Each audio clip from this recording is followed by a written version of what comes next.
was regarding birthday parties. Look, to be honest with you, I need to give an introduction to the answer. Islam is a religion I have chosen, you have chosen. Have you chosen it?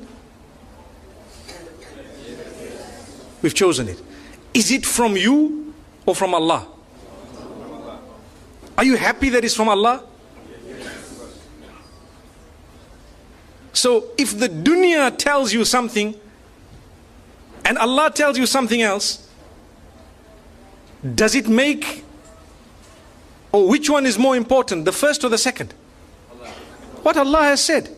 So even if the whole world is doing something and we are taught that this is not supposed to be done in the deen, we should not be feeling it hard in our hearts to say, Allah, if I die today, I know that I chose to be a Muslim and I chose to worship you and I know it's your rules. You know, it's so difficult today to talk because you're talking to a secular world, and sometimes they will pick on a small point of yours and they will make it a big issue for nothing, but not realizing that we do believe you are free to choose whether you're a Muslim or not. But the fact that you chose you're a Muslim, you are not free to change Islam. That's what we're saying. You cannot come and say, no, you know what, Islam needs to be modified. Well, then tell yourself you're a modified Muslim. Someone says, are you a Muslim? Say, no, I'm a modified Muslim, you know.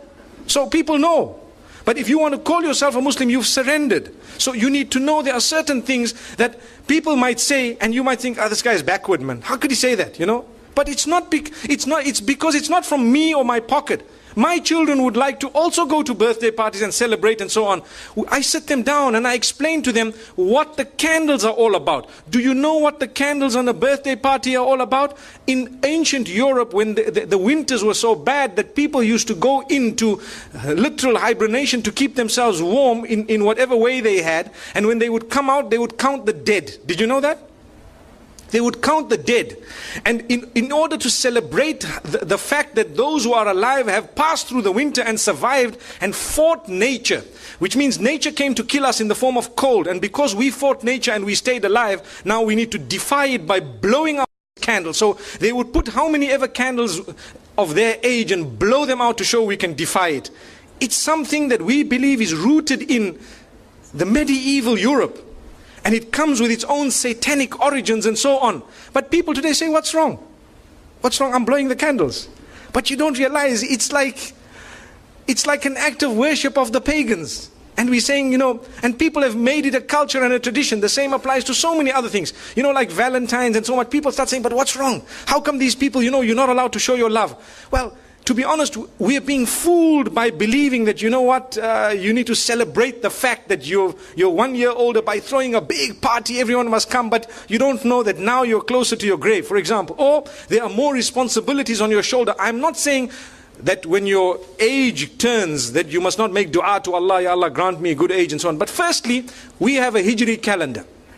Secondly, these teachings are foreign to Islam. They are actually incorrect, invalid.